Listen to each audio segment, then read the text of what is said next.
Friends, நிறைய பேருக்கு இந்த மாதிரி நம்ம பேனல் ஓட்டுறதுக்கு முன்னாடி என்ன பண்ணணும் அப்படின்னு சொல்லி தெரியாது. இப்போ நம்ம ஒரு டீகோடர் ஆம்ப் செய்ய போகிறோம். அதுக்கு பேனல் ஒரு சில பேர் ஒட்டுறதுக்கு பார்த்திங்கன்னா நம்மக்கிட்ட மெட்டீரியல் கேட்குறாங்க.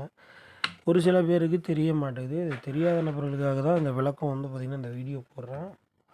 பேனல்லாம் நம்ம எப்படி ஓட்டுறோம் அப்படின்றது ஏன்னா சில பேர் பார்த்திங்கன்னா நம்ம யூஸ் பண்ணுறது பார்த்திங்கன்னா இந்த பேனர் கம்மு, இந்த ஃபெவிக்விக் நம்ம யூஸ் பண்ணும்போது பட்டன்லேயோ வேறு எங்கேயாவது நம்ம விட்டுட்டோம்னா அது பார்த்திங்கன்னா நம்மளுக்கு கிட்டே வேஸ்ட் ஆகிடும்.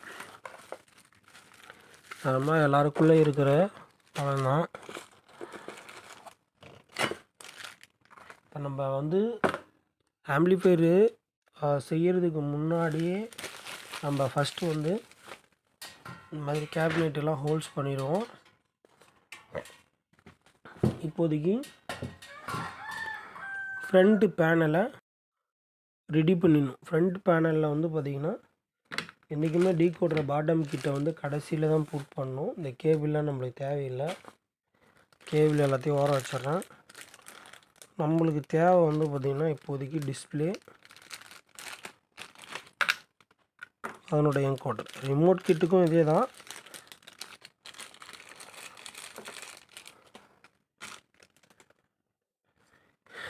இப்போ டிஸ்பிளேவும் இதுவும் நம்ம எடுத்துக்கிட்டோம்.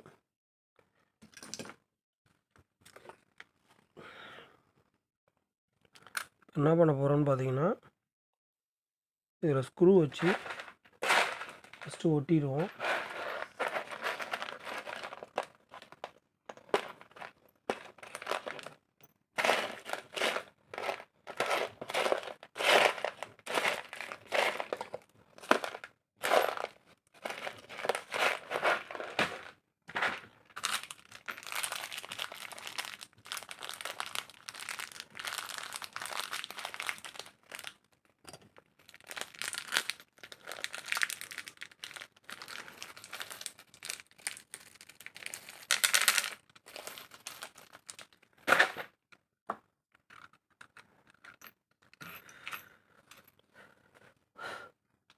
நிறைய பேர் இந்த பேனலில் பார்த்திங்கன்னா நம்ம ஒட்டுறது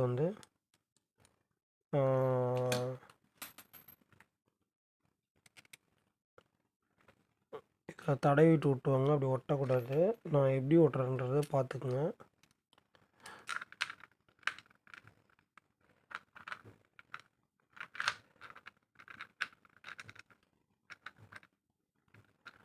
இந்த ஸ்க்ரூ பார்த்திங்கன்னா இந்த பேனல் கட்டிங்குள்ளே போகலை. இங்கே இந்த தவணையில் உக்காரல. அதனால் நம்ம என்ன பண்ண போகிறோம்னா இந்த இடத்துல நசிக்க போகிறோம். இப்போ இந்த ஸ்க்ரூ நசுக்கிட்டேன். இந்த மாதிரி பார்த்துக்குங்க. இது ரவுண்டாக கொடுக்கல, இந்த ஹோல்ஸு அட்ஜஸ்டபிள் டைப்பில் கொடுத்துருக்காங்க. இது எதுக்குன்னு பார்த்தீங்கன்னா, நம்ம போடுற நெட்டு மேலே நெட்டு டைட் பண்ணும்போது இப்படி திரும்பத்துக்கோசரம். ஆக்சுவலி இது நெட்டு நசுக்கி தான் போட்டாகணும். பட்டு மிஷின் வச்சுருக்கிறவங்க தேய்ச்சி போடலாம். பட் நம்மக்கிட்ட மிஷின் இருக்குது. நம்ம இப்போ வீடியோ பண்ணிகிட்டு இருக்கிறதுனால நசுக்கி போடுறேன். லைட்டாக நசுக்கினாலே போதும். அதிகமாக நசுக்க வேண்டிய அவசியம் தேவையில்லை. இந்த ஸ்க்ரூ இதில் விட்டுறேன்.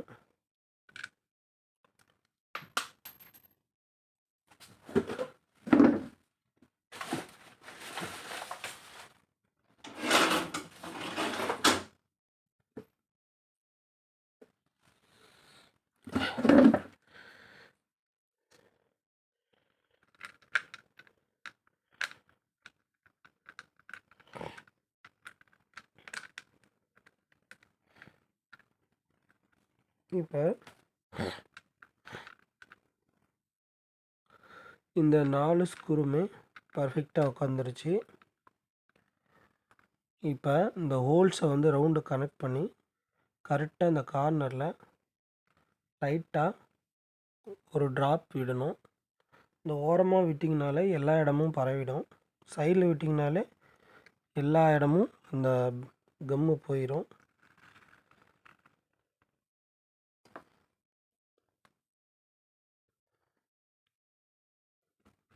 இப்போ நான் ஒரு ஓரமாக தான் விடுறேன்.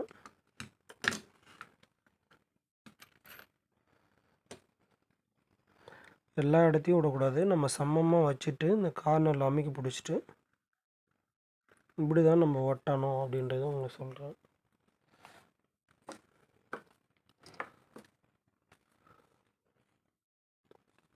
காமிக்கிறேன் பாருங்கள். நான் வந்து ஓரமாக தான் விட்டுருப்பேன். இங்கே வரைக்கும் அந்த பேஸ்ட் வந்திருக்கும். இப்போ வந்திருக்கு தெரியுதுங்களா? கிட்டக்க காமிக்கிறேன் பாருங்கள். நீங்கள் இந்த சைடில் விட்டாலே கரெக்டான பொசிஷன் வச்சுட்டு ஆட்டோமேட்டிக்காக இது வந்துடும்.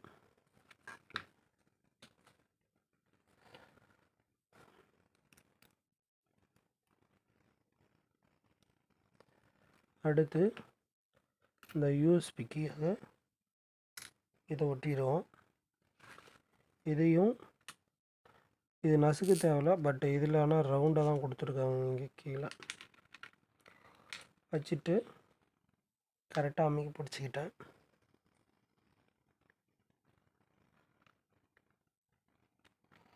இது ஏற்றி இந்த அதிகமாக ஓட்டக்கூடாது. நேராக அமைக்கி பிடிச்சிட்டு ஜஸ்ட் ஒன்று அப்படின்னா யூஎஸ்பி கரெக்டாக உக்காராது.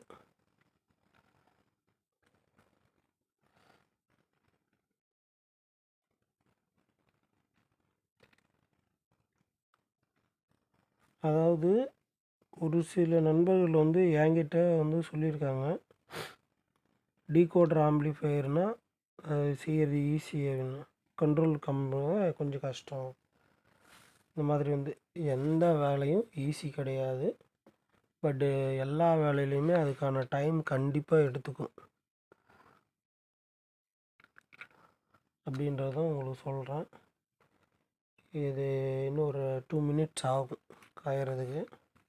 அதுக்குள்ளே நம்ம வேறு ஒரு வேலை பார்த்துடலாம். இந்த ஸ்பைசர் கட்டைக்கு வந்து பார்த்திங்கன்னா ரெடி பண்ணிடுவோம். இந்த யூஎஸ்பி போர்டு டைட் பண்ணுறதுக்கு.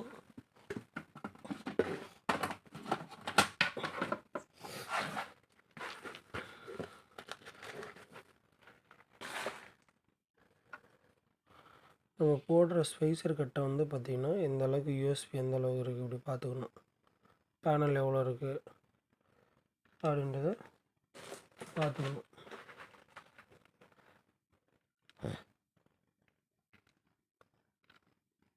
இன்னும் காயவே இல்லை.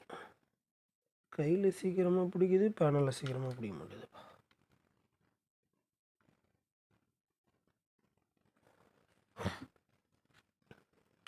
பேனலோட திக்னஸ் இருக்கும் இல்லைங்களா, அந்த திக்னஸுக்கு ஏற்ற மாதிரி நம்ம வந்து இந்த இது மேலே வச்சு பார்த்தோம்னா இப்போ அது எக்ஸ்ட்ரா இருக்கிறது இந்த பேனலோட திக்னஸில் போயிடும். இந்த மீதி இருக்கிறது வந்து இந்த பேனலோட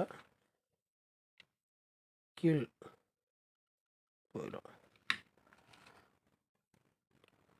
இது ஃபெவிக்விக் காயறதுக்கு முன்னாடி நம்ம பேனலை ஃபிட் பண்ணக்கூடாது.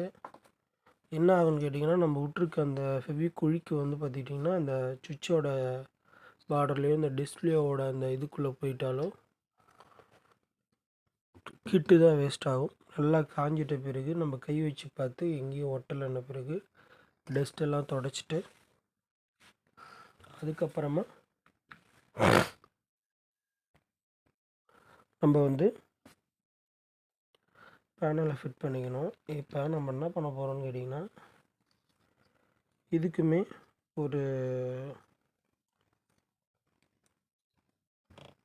ஸ்பேஸர் ரெடி பண்ணணும்.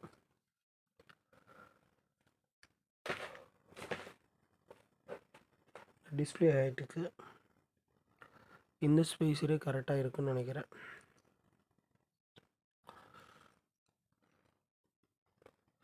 இப்படி வச்சு பார்க்கணும். இந்த டிஸ்பிளேவும் இந்த ஸ்பேஸரும் மட்டமாக இருக்கணும்.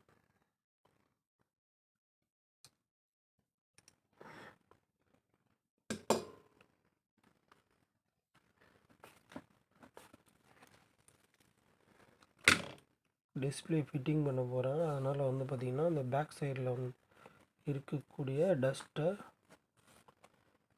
தொடச்சிட்றேன். ஃபஸ்ட்டு இப்போ என்ன பண்ண போகிறேன்னு கேட்டிங்கன்னா, ஸ்பைசர் போடாமல் இந்த ஜாக்கை வந்து உள்ளே விட போகிறேன். சுவிட்சு எந்த அளவுக்கு இருக்குது, டிஸ்பிளே எந்த அளவுக்கு போகுது அப்படின்றத பார்க்க போகிறோம். அதாவது இந்த மட்டும் கரெக்டாக சுவிட்ச் வெளியே வந்திருக்கு. இப்போ என்ன பண்ணணும்னு கேட்டிங்கன்னா, நான் இந்த மார்க்கிங் அளவு எடுக்கணும். இதில் பார்த்துட்டிங்கன்னா பாதி வெட்டுற மாதிரி இருக்குது. இதை இப்போ நம்ம என்ன பண்ணணும்னு கேட்டிங்கன்னா, வெட்டி தான் போடுற மாதிரி இருக்கும்.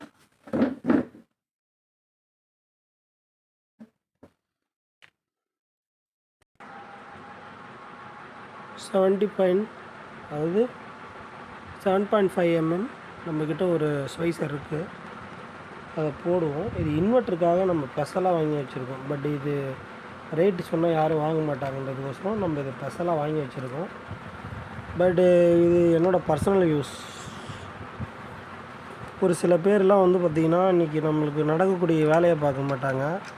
இந்த 10 பைசா 20 பைசா அப்படிலாம் வந்து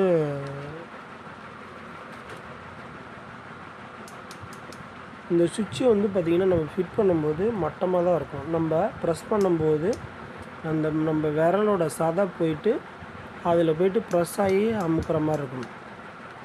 சுவிட்சு வெளியே வரக்கூடாது. அப்போ தான் நம்மளுக்கு என்றைக்குமே சுவிட்சு டேமேஜ் ஆகாது. அவ்வளோதான் ஃப்ரெண்ட்ஸ், டிஸ்பிளே ஃபிட் பண்ணியாச்சு.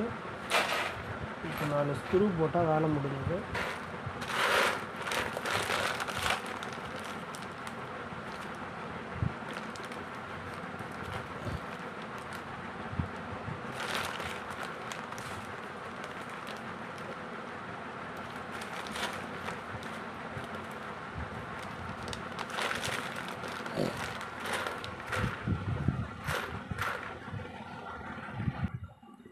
இப்போ ஸ்க்ரூ போட போகிறேன்.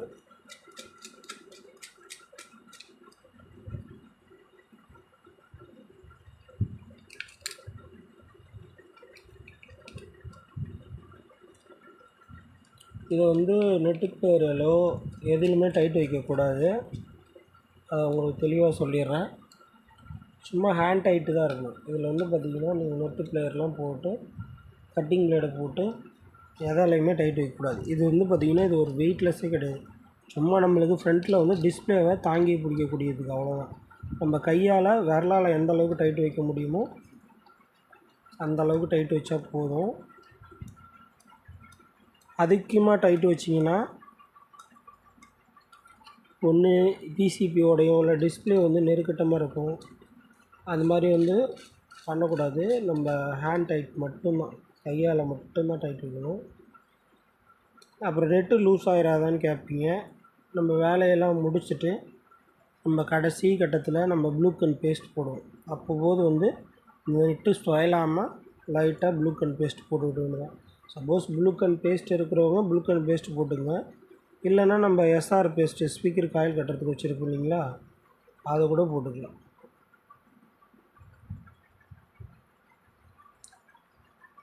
அவ்வளோதான். இப்போ வந்து பார்த்திங்கன்னா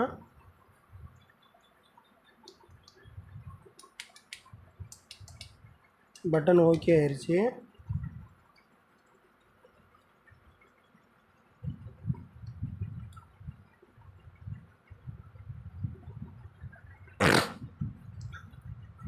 இப்போ யூஎஸ்பி போர்டுக்கு போயிடலாம்.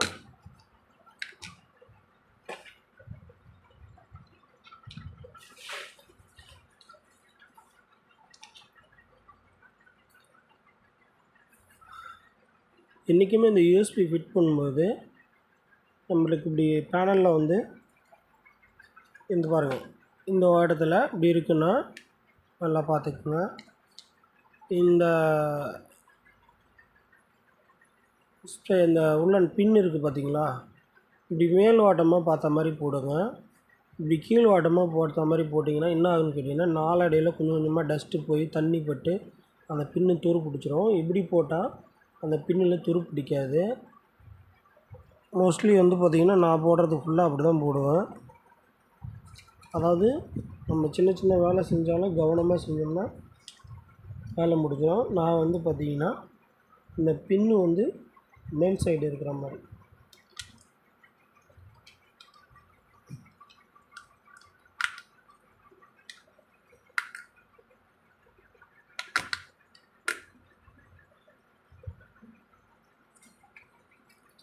கரெக்டாக வந்துருச்சு. இவ்வளோ தான் இருக்கணும். ரொம்ப உள்ளேயும் இருக்கக்கூடாது, ரொம்ப அதிகமாக வெளியே இருக்கக்கூடாது. வெளியே இருந்தால் நம்மளுக்கு உடஞ்சிரும்.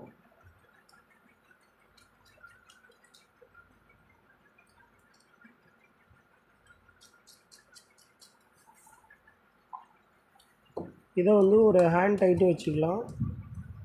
எல்லாமே ஹேண்ட் டைட்டு தான். இதை நான் கொஞ்சம் நெட்டு பிளேயரில் டைட் வைக்கிறேன். ஒரு மீடியமாக நான் பாருங்க 2 விரலால் தான் டைட் பண்ணிகிட்ருக்கேன். அவ்வளோதான். நம்ம விரல் அந்த 2 விரல் பேலன்ஸ் பண்ணுற அளவுக்கு டைட், அவ்வளோதான். நம்மளுக்கு கரெக்டாக வந்துருச்சு.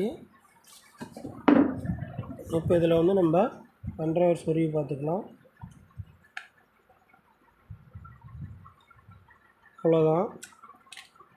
இப்போ இந்த ஒர்க் எல்லாம் முடிஞ்சிருச்சு. இந்த என்கோடரையும் ஃபிட் பண்ணிடுவோம்.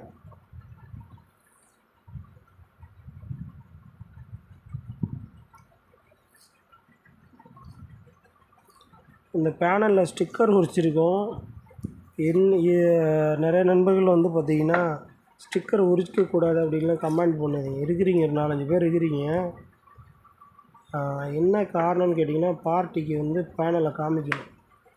அவங்களுக்கு எனக்கு காமிச்சு விடுங்க அப்படின்னு சொன்னாங்க. அதனால் அவருக்கு பிரித்து காமித்தேன். பேனல் இந்த மாதிரி தாங்க இருக்கும் அப்படின்னு சொல்லிவிட்டு. உடனே வந்து கமெண்ட் செக்ஷனில் நீங்கள் வேலையை முடிச்சுட்டு தான் பேனலை வந்து கவரை பிரிக்கணும்னு சொல்லி போட்டுடாதீங்க. அது சொல்கிறேன். பட்டு இப்படிலாம் சிந்திக்கிறீங்க, உங்கள் மைண்டை அதாவது சிந்திக்க வேண்டியது தான். பட்டு சொல்கிறேன், இருக்கிற ப்ராப்ளத்தை உங்களுக்கு சொல்லிடுறேன். நம்ம மோஸ்ட்லி எல்லாத்துக்கும் ஒரு டூல்ஸ், கரெக்டான டூல்ஸ் வச்சுக்கிட்டோம்னா எல்லா வேலையும் கொஞ்சம் பர்ஃபெக்டாக முடியும். நம்ம செய்கிற வேலைக்கு நம்ம தான் டூல்ஸ் வாங்கி வச்சுக்கணும். வந்து என்கோடரை டைட் பண்ணிட்டேன். இந்த இடத்தாண்ட பார்த்திங்கன்னா சுவிட்சு போடணும். இந்த சுவிட்சு வந்து பார்த்திங்கன்னா எல்இடி டைப் சுவிட்சு. இதுக்கப்புறம் போடுறத நம்ம மேனுவலாக நம்ம ஆம்ப்ளிஃபையர் பண்ணிவிட்டு கூட போட்டுக்கலாம். அவ்வளோதான். இப்போ என்ன பண்ண போகிறேன்னு கேட்டிங்கன்னா, பேனலெல்லாம் துடைச்சிட்டு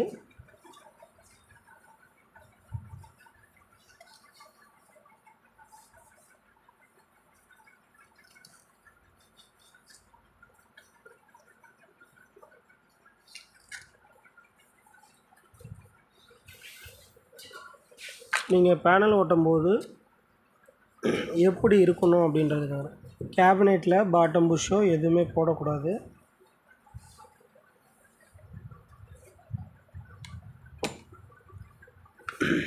இந்த மாதிரி கேபினெட்டு பாட்டம் சைடு கீழே மட்டமாக இருக்கணும் டேபிளில். இது இப்படியே கொண்டு இப்படி வச்சிருங்க. ஓகேங்களா? அதாவது 2 பக்கமும் இப்படி சைடில், இந்த சைடில் கொஞ்சோண்டு, அந்த சைடில் கொஞ்சோண்டு கையில் சரி பார்த்துட்டு கீழே வந்து இப்படி அமுக்கி பிடிச்சி கேபினெட்டு அமுக்கி பிடிச்சி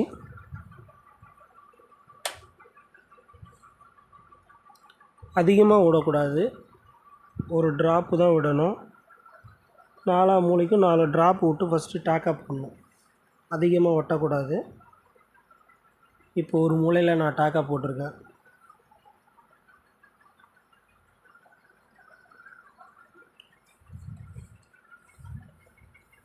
அதாவது நம்ம பேனலு ஸ்ட்ரைட்டாக ஒட்டணும் அப்படின்னா இந்த மாதிரி தான் நீங்கள் ஒரு சில வேலைகளை செஞ்சாகணும். இப்போ அந்த மூலையில் ஒரு டேக்கை போட்டாச்சு, இந்த மூலையில் ஒரு டேக்கை போட்டுறேன்.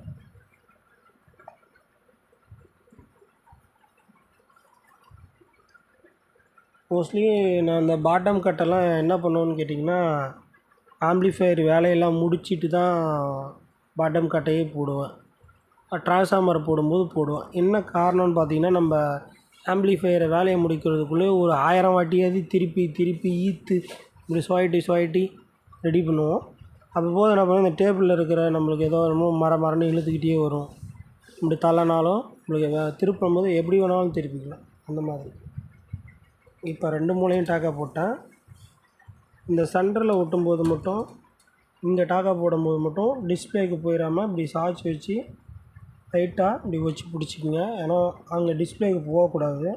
நீங்கள் மாட்டுக்கு ஸ்ட்ரைட்டாக வச்சு ஓட்டினீங்கன்னா டிஸ்பிளேயில் போய் ஊற்றி விட்டு டிஸ்பிளே வேலையை முடிச்சிடுவீங்க. பட்டு அதை உங்களுக்கு தெரிவிச்சிட்றேன். சென்டரில் ஒரு டாக்கா போட்டேன். அப்படியே பார்த்தீங்கன்னா கீழ் ஓட்டமாக இங்கேயும் ஒரு டாக்கா போடுறேன். ஓகேங்களா? அதாவது நான் ஃபெவிக்விக் ஓட்டுறது தான் டாக்கான்னு சொல்கிறேன், யாரும் தப்பாக எடுத்துக்காதீங்க.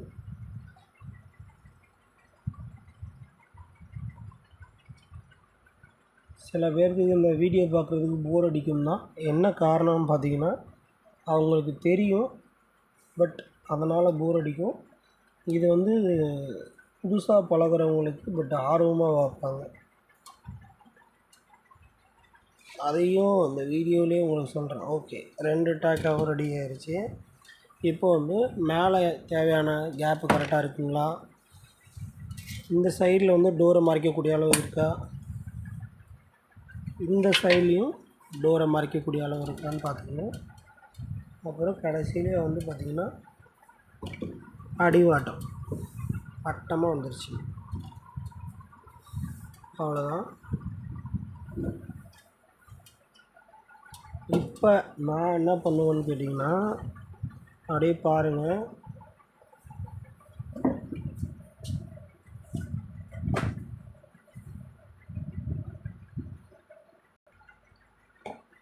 அதாவது ஃபஸ்ட்டு அப்படியே நீட்டாக ஒரு கோட்டு லைட்டாக பேனர் கம் விட்டுருவேன்.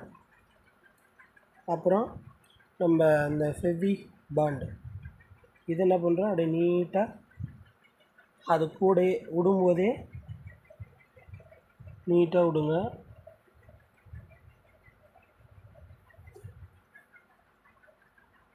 அப்புறம் உல்டாவா நம்மளுக்கு எந்த அளவுக்கு கேப் தெரியுதோ அந்த அளவுக்கு உள்ளாரையும் ஒட்டிடணும்.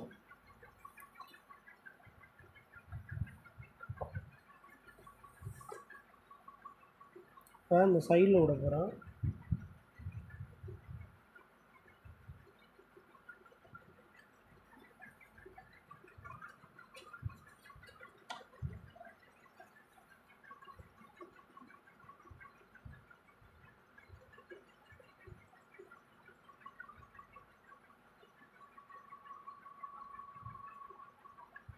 கேப்பில் கீழே கொஞ்சம் இறங்கிருச்சு, இன்னும் ஒரு கோட்டு விட்றேன்.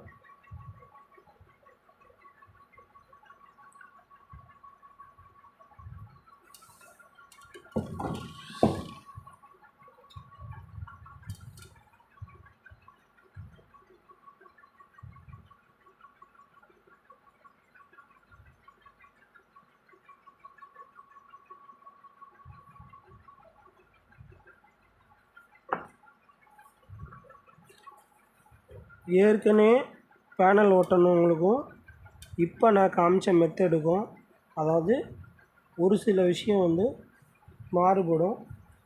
அது அந்த மாதிரி நான் ஓட்டுறதோட ஸ்டைலும் நீங்கள் ஓட்டுறதோட ஸ்டைலும் மாறினா வீடியோஸ் கீழே கமெண்ட் பண்ணுங்கள்.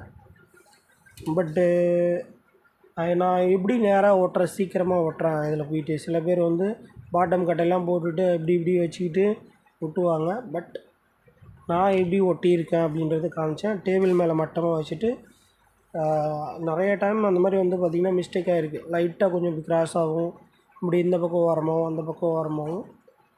அது மாதிரி என்ன பண்ணோம், ஃபஸ்ட்டில் வந்து பார்த்திங்கன்னா நானுமே இந்த பேனல் ஓட்டும் போது வந்து ரொம்ப சிரமப்பட்டிருக்கு. பட்டு பேனலில் பேஸ்ட்டு ஊற்றிட்டு கையெல்லாம் ஒட்டிக்கிட்டு புதுசாக இது பண்ணும்போது வந்து இந்த மாதிரி சம்பவம்லாம் நடந்திருக்குன்றதை உங்களுக்கு நான் சொல்கிறேன். அது என்ன காரணம்னு பார்த்துட்டிங்கன்னா, நம்மளுக்கு வந்து பார்த்திங்கன்னா என்ன தெரியுதோ அதை தான் செய்ய முடியும். பட்டு இது ரொம்ப நாளாக ஒரு வீடியோ போடணும்னு நினச்சிக்கிட்டு இருந்தேன். சரியாக எனக்கு டைம் கிடைக்கல. அந்த மாதிரி கஸ்டமர் வந்து பார்த்திங்கன்னா நம்மள்கிட்ட டைமும் கொடுக்கறது கிடையாது. ஒரு சில கஸ்டமரு ஆம்பிளிஃபையர் கொடுத்தோம்னா உடனே பாட்டு கேட்கணும், பல நாள் அப்புறம் மறுபடியும் அந்த ஆம்பிளிஃபையர் செஞ்சுட்டு போயிட்டு அந்த ரிசல்ட் வரல, இந்த ரிசல்ட் வரலன்னா இன்னொரு மெக்கானிக்கிட்ட தூக்கிட்டு ஓட வேண்டியது. அதாவது நம்மளுக்கு என்னென்ன தேவையோ அந்த டெக்னீஷியனை வந்து நம்மளுக்கு என்ன கண்டென்ட் சொல்லி அவங்கள யோசிக்க விடணும். இப்போ நம்ம ஒரு இது சொல்கிறோம்னா அந்த டெக்னீஷியன் ஒரு தாட்டுக்கு வந்து யோசிப்பாங்க, அந்த கஸ்டமருக்கு எந்த அளவுக்கு ஹாப்பினஸ் கொடுக்க முடியுமா அப்படிலாம் வந்து அந்த டெக்னீஷியன் யோசிப்பாங்க. இப்போ இருக்கிற காலகட்டத்துக்கு எனக்கு அந்த போர்டை போடு, இந்த போர்டு போடு அப்படின்னு சொல்ல ஆரம்பிச்சிட்டாங்க கஸ்டமரு. ஒரு டெக்னீஷியனுக்கு தான் தெரியும் எந்த போர்டை போட்டால் அந்த கஸ்டமருக்கு மேட்ச் பண்ணி கொடுக்க முடியும் அப்படின்றது. இந்த கஸ்டமருக்கு அப்படி நீங்கள் ஆம்பிளிஃபையர் செய்தீங்கன்னா மட்டும்தான் திருப்தி அடைய முடியும். நீங்களே வந்து பார்த்தீங்கன்னா ட்ரான்ஸ்ஃபார்மர் சூஸ் பண்ணுறது, இந்த போர்டு சூஸ் பண்ணுறது, இந்த கம்பெனி போடுன்றது, அந்த கம்பெனி போடுன்றது, இந்த யூடியூப் பார்த்துட்டு. பட் நான் வந்து பார்த்திங்கன்னா என்னோடய போர்டுக்குன்னு நான் சொல்ல கிடையாது, பொதுவாகவே சொல்கிறேன். என்னோடய போர்டுன்னே எடுத்துக்கிட்டாலும் ஒரு கஸ்டமர் என்னோடய யூடியூப் சேனலை பார்க்குறாங்கன்னா இந்த போர்டு போடுங்க, இந்த கம்பெனி போர்டு கொடுங்க அப்படின்லாம் ஒரு டெக்னீஷியன்ட்ட போய் நீங்கள் அந்த டெக்னீஷியன்ட்ட வந்து கேளுங்க, ஆலோசனை கேளுங்க. இந்த போர்டு போட்டு பண்ணி கொடுக்கலாமா, நல்லா இருக்குமா, நம்ம எதிர்பார்க்குற ரிசல்ட் வருமா அப்படின்னு அவங்கக்கிட்ட கேட்டால் அவங்க சொல்லுவாங்க, டெக்னீஷியன் சொல்லுவாங்க. அவங்க இந்த மாதிரி போடலாம், இதுக்கு இவ்வளோ போடலாங்க. ஏன்னு பார்த்தீங்கன்னா நிறைய பேர்த்துக்கிட்ட ஒரு இப்போ நடக்கக்கூடிய சம்பவம், அவங்க போடுற ட்ரான்ஸ்ஃபார்மரும் மேட்ச் ஆகிறது கிடையாது, ஒரு எதுவுமே பார்த்திங்கன்னா அந்த பவர் ஆம்புக்கும் மேட்ச் கிடையாது. இந்த மாதிரிலாம் வந்து ஆம்பிளிஃபையர்ஸ் வந்து பண்ணி ரிசல்ட்டு வரல, சப்பு வந்து தரன்னு இழுக்குது. அதாவது நம்ம ஒரு குட்டியாக ஒரு 2030 ஒரு ஆம்பு செஞ்சாலும் அந்த ஆம்பு வந்து அவ்வளோ ஒரு அடி செதறாமல், எந்த ஸ்பீக்கரில் போட்டாலும் அந்த அடி செதறாமல் பிசிறு தட்டாமல் அந்த வாட்ஸ் வந்து நம்மளுக்கு அவுட்புட் ஆகணும். அந்த மாதிரி கணக்கு போட்டு வேலை செஞ்சால் மட்டும்தான் நீங்கள் வின் பண்ண முடியும் அப்படின்றதையும் சொல்கிறேன். கணக்கு போடாமல் நீங்கள் நாட்டுக்கு ஏதோ ஒன்று வந்து பார்த்துட்டிங்கன்னா பண்ண முடியாது.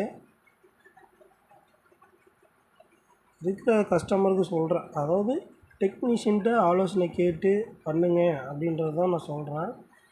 இது ஏன் சொல்கிறேன்னு பார்த்தீங்கன்னா நம்மக்கிட்டேயும் இந்த மாதிரி கேட்குறாங்க, எனக்கு அது போட்டு பண்ணி கொடு, இது போட்டு பண்ணி கொடு அப்படின்னு சொல்லிட்டு.